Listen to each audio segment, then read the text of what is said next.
Hey everyone, Sky here to discuss 28 Weeks Later, starring Catherine McCormick, Robert Carlyle, Jeremy Renner, and Rose Byrne, and directed by Juan Carlos Fresnadillo. I don't know if I said that right, so please forgive me.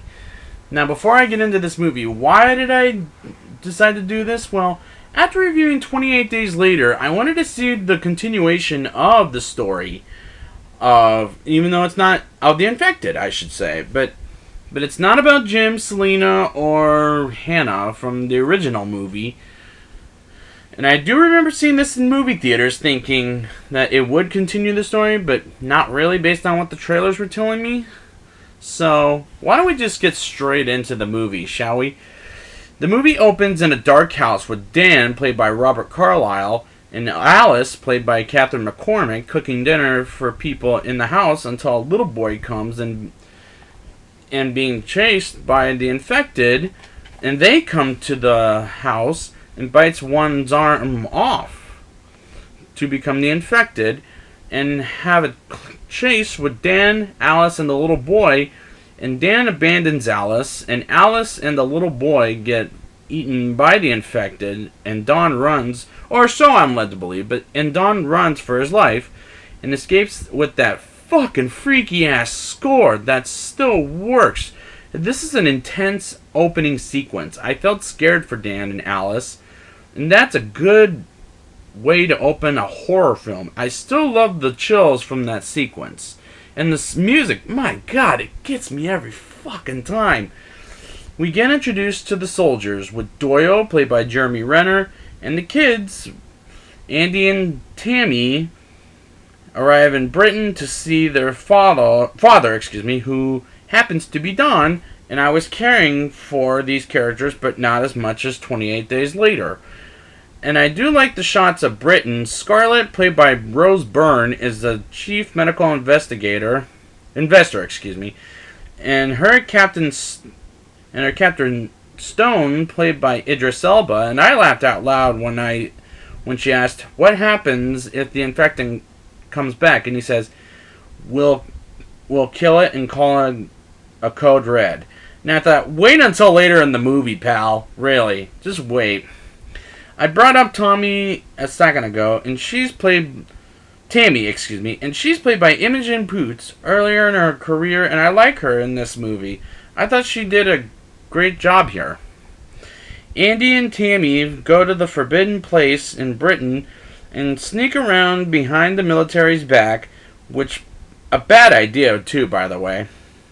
I wouldn't try it, and they find their mother, and the army disinfects her, which was rather interesting. Their mother, who happens to be Alice, who was kidnapped by the infected as she escapes, which I honestly thought she was dead, but is alive and infected because of a scene where she and Don are kissing, and she bites him until he kills her by putting his thumbs on her eyeballs, and that scene was so fucking brutal and hard to watch. At one point I had to look away. It was so goddamn brutal. Don turns into the infected, then kills some of the military, and Scarlett comes in to help, and Andy and Tammy escape, and they see Don is infected and is killing the civilians, and the ambush was way too shaky cam. That, I just can't follow it. Seriously, guys, whoever's following the Paul Greengrass thing, hold the camera still, please, because it's causing problems to this movie. Andy, Tammy, and Scarlett and Doyle get out of the city together and go to the baseball field as they're being chased by the infected. Stone blows Britain up to only blow up the infected, and they're underneath a tunnel while it's getting blown up and almost getting killed, and the rest of the infected go into Britain. And if anybody is following this, because I can't at this point, because the movie is so goddamn hard to follow at this point. They run into a circus train that's deserted, and Doyle's army buddy kills some of the infected, and the rest of the infected chase them to the stadium, which was pretty fucking intense. They make it to the stadium, Andy, Tammy, and Scarlett. Well, not Scarlett per se, but Doyle gets burned alive, and it ends with them in Paris being chased by the infected, which, what a terrible fucking ending, might I add.